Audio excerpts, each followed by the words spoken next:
আসসালামু আলাইকুম। আমি তো এখন আমার লেবু গাছটাকে কেটে একদম পরিষ্কার করে নিচ্ছি, কারণ অনেক ব্রাঞ্চ নিচে উঠে একদম জঙ্গল হয়ে গেছে গা। তার জন্য একটি সুন্দর কাটিং দেওয়া হচ্ছে।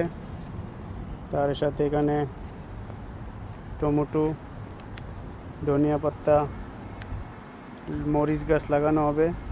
এটা হচ্ছে আমাদের হাউজের গার্ডেন। এই যে আমাদের হাউস।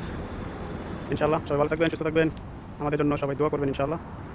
এটা হচ্ছে আমাদের সাজনা গাছ। সাজনা গাছটা অনেক পুরনো, তার জন্য ডালগুলি কেটে দেওয়ার পরে আবার নতুন করে ডাল আসছে, অনেক সুন্দর, অনেক ভালো একটি ওষুধ গাছ।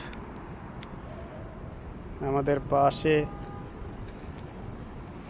অনেক সুন্দর একটি অ্যালোভেরা গাছ আছে।